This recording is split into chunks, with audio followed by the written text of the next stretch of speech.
మన తెలంగాణ భూమి ఎన్నో పుణ్యక్షేత్రాలకు పెట్టింది పేరు. అలాంటి పుణ్యక్షేత్రాల్లో ఒకటి పాల్వంచ పెద్దమ్మ తల్లి ఆలయం. ఈ ఆలయం భద్రాద్రి కొత్తగూడెం జిల్లా పాల్వంచకు చెందిన కేశవాపురం, జగన్నాథపుర గ్రామాల్లో ఉంది.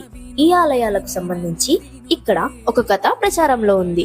కేశవాపురం, జగన్నాథపుర గ్రామాలు ఖమ్మం, భద్రాచలం మార్గాల్లో ఉంటాయి. ఆ దారిలో ఒక పెద్ద పులి తిరిగేదట. ఆ పులి ఒక పెద్ద చింత చెట్టు కింద విశ్రాంతి తీసుకుంటూ ఉండేదట. అయితే ఆ దారి నుంచి వచ్చిపోయే వారిని ఏ హాని తలపెట్టకుండా ఉండేదట. దానితో అటువైపు వచ్చిపోయే వాళ్ళంతా దైవముగా, కనక దుర్గాదేవిగా భావించి పూజించేవారు. ఆ తర్వాత ఆ పెద్ద పులి కనిపించకుండా పోవడంతో అక్కడ దుర్గామాత పటాన్ని పెట్టి పూజలు చేస్తూ ఉండేవాళ్ళు. 1961-62 సంవత్సరంలో దాతల సహకారంతో పెద్దమ్మ గుడి నిర్మాణం జరిగింది.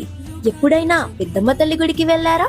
ఒకవేళ వెళ్ళుంటే మీ కోరికలు నెరవేరాయో లేదో కమెంట్ సెక్షన్ లో చెప్పండి.